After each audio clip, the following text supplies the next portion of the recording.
Hey everybody, this is Off Leash with Eric Prince. I'm Mark Serrano. We are still talking about the tremendous victory by Donald Trump in the 2024 presidential election. Eric, we've got another Trump term coming up, thank God.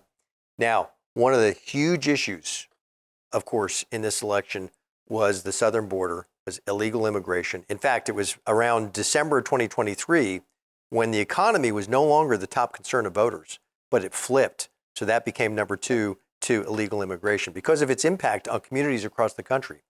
So here's, the mainstream media did their best to smear Donald Trump, as they've been doing since June 16, 2015, when he came down the escalator. And on the illegal immigration policy, 60 Minutes had done a show 2 weeks ago, which talked about deportation, right? This was the new smear of Donald Trump. You can't deport 10, 11 million people. And they put a bunch of bureaucrats on camera to say, well, it's impossible. It'll cost too much. It'll take us years and all the rest. And it reminded me exactly of after Hurricane Katrina, when my old company was asked by FEMA to provide security, 700 people all through the Gulf Coast, and the employee union of the Federal Protective Service, part of DHS, said, well, the conditions are too rough and too unsafe. We can't go. We can't do our job that we're paid to do as federal employees. That is exactly what the case will be. There's already, beyond the 5 or 10 or 20 million illegals that have entered America, there are 1.6 million people that have final deportation orders issued through every court system. Unappealable, it's done. They've committed multiple crimes while here in America, but they're still moving around American society. That's the easiest one for people to say, yes, those people have to go back. And even if you said to the federal government, federal bureaucrats to say, find them and remove them, they will slow roll. And so I think Trump has to have options of, this is the federal solution of all, from the find, prove, detain, deport process, if you do it with all federally, and we have an off-ramp, an annex to each of that says, okay, this is what you can do on the federal government side or state or local law enforcement, and this is what the private sector can do to supplement that legally, on the detention and the holding them. Because again, final deportation orders, no other need for any other court or bureaucracy. Get them to a holding area, get them on an airplane, send them back to their country of origin. And if those countries don't want to say, oh, we're not going to take them back, fine. No more visas from that country ever. Cut them off from the SWIFT system. There's pain points that can be applied. On top of that, we have a roadmap for how to make it unpopular or very difficult to be an illegal swimming through the U.S. economy. For banking, for employment, for driving a car, for any of those aspects. In UAE, United Arab Emirates, they control their immigration very, very strictly. So if you go to open a bank account, you have to show a residency. If you check into a hotel, you either have a passport or a residency ID. All these places that there are actual checks, that it's enforced with consequences, that is not unconstitutional and not out of step. We're living in a free society to have people verify that they belong in the society, and that it's not just whoever shows up by any means. So Trump talked about a lot of the elements of illegal immigration. So for instance, he said he will ban sanctuary cities, and it's about damn time. And I think people will welcome that. We've seen voters in places like Chicago saying, "Are you kidding me? We're putting these folks from out of the country in luxury hotels in Chicago and New York City." New York City's got a tremendous economic crisis because of the burden that hundreds of thousands of illegal immigrants that were shipped there from this administration on buses, by air, into these cities around the country with this intentional invasion. Dropping thousands of people into Springfield, Ohio. Changing the very nature of that town. Taking out pets and wildlife. That's a real thing. It's not a joke. If you think about the breakdown of even an election, I remember 2016 election, Trump won like 3,200 counties, and Hillary Clinton won like 80. Huge delta, right? And the 80 that she won were cities, sanctuary cities. The rest of the country, largely policed by sheriffs that are elected, that are responsive to the people. That's the easiest ally to cooperate with for a federal, state, local partnership to pay, incentivize the location and detention of illegal immigrants, take them to a holding area, et cetera. If the big city, super left-wing cities don't want to cooperate, that's where federal resources can be focused, and the job can be divided up, and the mountain can be eaten one bite at a time. Well, as sheriffs, these are the guys on the front lines of the illegal immigration crisis. Sure. So they see the impact of the effect. They'll be delighted to get these people out of their community. And so on top of that, I see ICE getting the handcuffs off and being able to actually do their job where they've been blocked by these sanctuary cities and the administration, the Biden administration. And internal super politicized oversight where they're more focused on gender reassignment than they are on actually doing their job. So if you recall at the start of the first Trump administration, he was going to ban immigration from terrorist nations. Right. And what did the media do?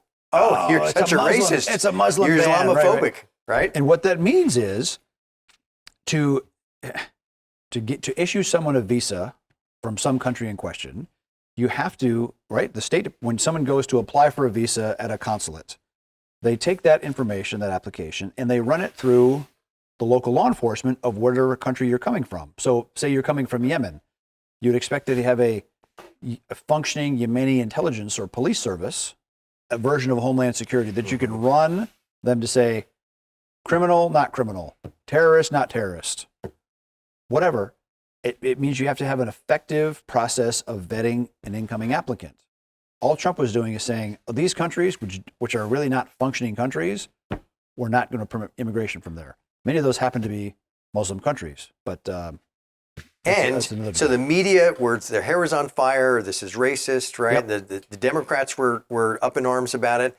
Ultimately, the Supreme Court approved his policy and sided with him.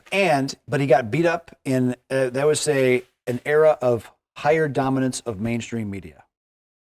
I think this election also showed that Twitter, podcasts, a lot more, I would say, democratization of information, news, communication has made it possible to cut through the lies and the nonsense. Because if you see even the mainstream media and their caricature of Trump's campaign, Hitler, Nazi, whatever awful pejorative they can throw at him, obviously it didn't stick on the majority of the American people. How did that do for you, corporate media, right? Didn't work out so well. Although I see a parallel here, and we already saw it with this 60 Minutes show, that they're going to go straight to racism. You know, you're going to be separating families when you deport. And Tom Homan had this great quote on that same 60 Minutes show. Send the whole family. We'll send the whole family out. we don't have to separate We'll save them. a whole row in the airplane. So I know that's where they're going to go with this, is two ways. One is you're racist, and two is it's logistically impossible. So now you're telling us it's not. It's not. It is absolutely not. And you know, the first step they should take is to say, if you're here illegally and you know you're here illegally, leave now and you'll have a chance to come back. Okay? Self-deport. Self-deport, amnesty for that, as long as you deport. But if we catch you staying illegally, you are never getting immigration status here, ever. And I think you'll find a significant tranche of people leaving at that point. Well, and we saw... People have to understand there's consequences. Right. And there's not only been not consequences, there's been subsidies of every kind of malpractice imaginable. Right. Well, you want to riot? Kamala Harris raises funds for a bail fund to bail you out from destroying property. You want to come here illegally? Fine. Here's 10 NGOs which will facilitate your illegal movement to include chartering aircraft from Haiti to fly you to Nicaragua so you can start on your way. People showing up with their little immigration, International Organization of Migration bags. Come on, it is absolutely organized state-sponsored invasion. Democrat Party state-sponsored invasion. And so one of the things we learned during this campaign, just the past several weeks, was a report that was released that showed among those who had come into our country, they were able to confirm were thousands of murderers, thousands who had been previously convicted on violent crimes. So you talked about the 1.6 million who already have an order against them, right? Let's find these murderers. Let's find these felons as low-hanging fruit. Yep. And I think we can build popular support for that idea as the first layer of this deportation plan. Do you agree? I completely agree.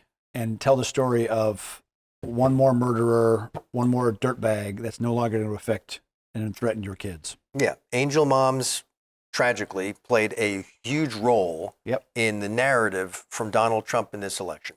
How ridiculous that that even becomes a partisan issue, that the idea of known criminals being here, that both parties wouldn't immediately support their expulsion. But that's how corrupt and conflicted this administration has been, because they wanted to intentionally flood people into this country, even if it cost lives, both from fentanyl poisonings, as we've discussed before, but also these ghastly murders of Laken Riley and Jocelyn Nungary, the 12-year-old girl gang raped and murdered and strangled.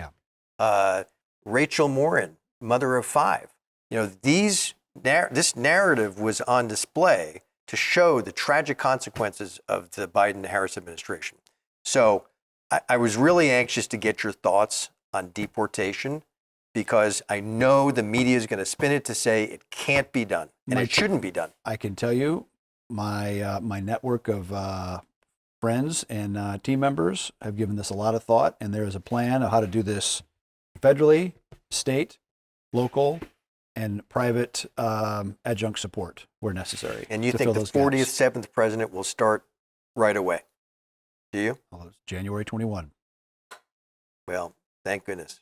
It's about time. We got to fix what just took place this past 4 years. January 20 we celebrate. January 21 go to work. Amen.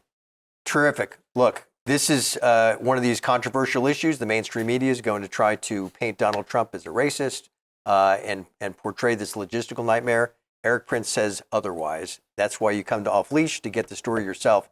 By the way, don't forget to get your unplugged phone at unplugged.com/offleash today. Our great sponsor.